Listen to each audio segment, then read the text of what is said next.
नौकरी के लिए कितने आवेदकों ने आवेदन किया था? यदि चयनित और अचयनित का अनुपात 19-17 था, यदि 1200 कम आवेदन किए होते और 800 आवेदक कम चुने जाते तो चयनित और अचयनित का, तो ऑप्शन जो दिया गया है वो 6000, 7200, 8400 और 4800। और जो पहले चयनित और गैर चयनित का अनुपात 19-17 था, मतलब टोटल जो है वो 36, और 36 का एक ही मल्टीपल दिख रहा है वो 7200। बाकी हम लोग इस तरह के सवाल पिछले 19 तारीख पहले में भी किए हैं, तो आप लोग वहां से भी देख सकते हो, लेकिन मल्टीपल जब दिखाई दे रहा है तो सॉल्व करने की कोई जरूरत नहीं है। 10 और 20 का तृतीय अनुपाती क्या है? 10 और 20 का 10-20 अनुपात x, मतलब 10x आ जाएगा, 400x का मान आ जाएगा 40, या वैसे भी 1-2 कर लेते, 1-2 करने के लिए 40 होना पड़ेगा। क्वेश्चन नंबर 78, ए और बी का वेतन का योग और अंतर 11-1 दिया है, तो मतलब ए बी का जो अनुपात आएगा वो 6-5 आ जाएगा। इसी तरीके से बीसी का योग और बीसी का अंतर का अनुपात 11-1 है, तो बीसी का अनुपात 6-5 का आएगा, मतलब 36, 30 और 25।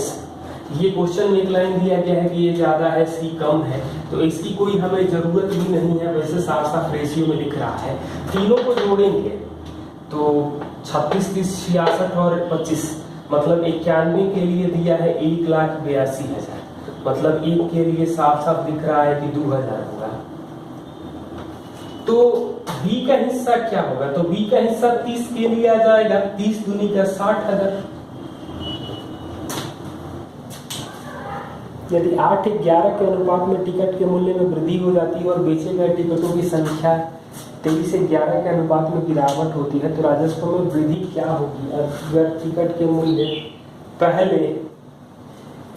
राजस्व 36,800, तो ये 8-11 में बढ़ रहा है टिकट का, और राजस्व 23-21, मतलब 184 और 231, मतलब इसके लिए आ रहा है 368,00, मतलब एक के लिए 200, मतलब अब जो हो जाएगा 262,00।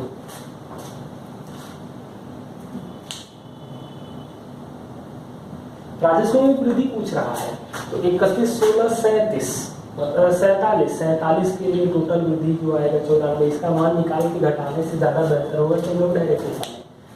क्वेश्चन नंबर 80, फादर और मदर के वर्तमान उम्र का अनुपात जब बेटे का जन्म हुआ था, तो जन्म के समय, मतलब बेटे के जन्म के समय 11-10। अभी जो है पिता और माँ की उम्र का अनुपात ये होगा जब पुत्र की आयु अपने वर्तमान आयु से दुगुनी हो जाएगी, मतलब 19-18 दुगुना हो जाएगा तब वर्तमान का, मतलब ये रेशियो बढ़ रहा है 2 का, 8 बढ़ रहा है, दुगुना मतलब 4, तो 4 कम करेंगे तो 15 और 14 का अनुपात आएगा, माता पिता की वर्तमान उम्र का अनुपात। क्वेश्चन नंबर 81, 3 संख्याएं जिनका औसत 22 है, पहली 2 संख्याओं का योग का 3/8 हिस्सा है, मतलब ABC जोड़ेंगे तो 66 आएगा, A बटा में B प्लस C आ रहा है 3/8, 8-3-11 के लिए 66 दिया गया है, तो एक के लिए 6 आ जाएगा, और हमसे पूछा क्या गया है पहली संख्या, मतलब 3 के लिए आ जाएगा 18। 3 लगातार विषम संख्याओं का औसत, इनमें सबसे बड़ी संख्या के 1/3 से 52 अधिक है, तो इसमें सबसे छोटी संख्या क्या होगी?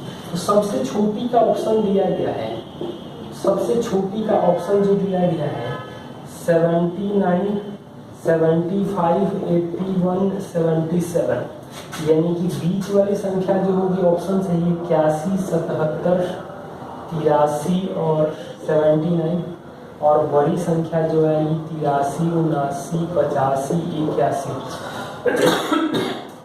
हमें सबसे बड़ी संख्या का 1/3 करना है, और एक ही जगह 1/3 हो रहा है, यानी सबसे छोटी संख्या 77 ऑप्शन से कर लेना ज़्यादा आसान हो जाएगा।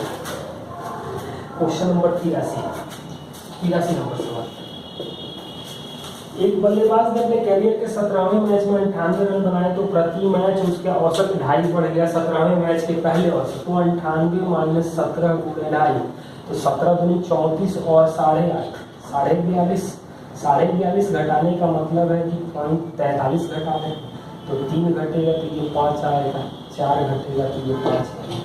क्वेश्चन नंबर 84,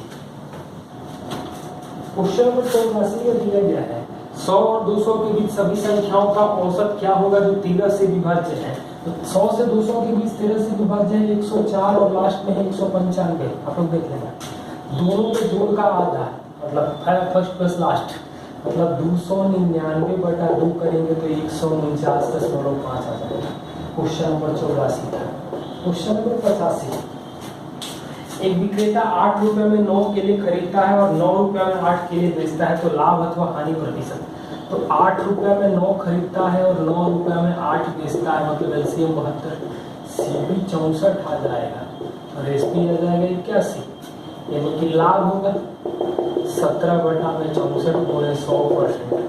ये 25 और ये 16, मतलब 25 गुणे 16 करना है तो 425/16 105, 16 छक्का 96, यानी 26 से 1 से कुछ ज़्यादा है तो 25 1 से ज़्यादा, यानी 26.5, 26 में क्या लाभ दिया गया है, तो 26.56% लाभ में ये भी ऑप्शन है। क्वेश्चन नंबर 86, कोई स्टॉल 200 रुपया में पिज्जा बेचता है, उसे 20% का नुकसान होता है। यदि 10% लाभ अर्जित करना चाहे तो 20% नुकसान का मतलब 80% आ रहा है 200, 10% लाभ मतलब 110%, यानी कि 2% आ जाएगा 55 से गुणा करना है, यानी कि 275 रुपया आ जाएगा। क्वेश्चन नंबर 87, एक थोक व्यापारी के पास 200 दर्जन आम है, उसमें से कुछ भाग 20% लाभ पर और शेष 10% लाभ पर। ऐसे सवाल हम लोग अभी देखे हैं पिछले पेपर्स में भी, 20% लाभ, शेष को 10% लाभ पे बेच रहा है और एग्रीगेट 13 आ रहा है, मतलब 3 और 7 का रेशियो आ जाएगा। तो 20% आम लाभ पर कितने, तो 7 3 10 के लिए 200 दर्जन दिया गया है, मतलब एक के लिए 20, यानी 20% पर लाभ पर 60 दर्जन बेचा। क्वेश्चन नंबर 88, क्वेश्चन दिया गया है बिक्री मूल्य का 3 गुना और लागत मूल्य दुगुना हो तो 65% लाभ होता है। तो लागत मूल्य दुगुना होने का मतलब सीपी को 200 करते हैं, तो एसपी जो आ जाएगा 65% लाभ, यानी कि 330, 3 गुना हो रहा है, यानी कि पहले 110 था और ये पहले 100 था, यानी कि पहले 10% ही लाभ हो रहा था। 1600 का 250%, तो 1600 250% यानी कि 5/2 का 0.06%, 0.06% का मतलब होगा, तो ये तो 200 हो जाएगा, कटेगा 8 बार तो 8 बचे 40 गुणे 0.06, तो 2 अंक के बाद यानी कि 10/100, ये 2 और ये 5, 12/5 यानी कि 10.4।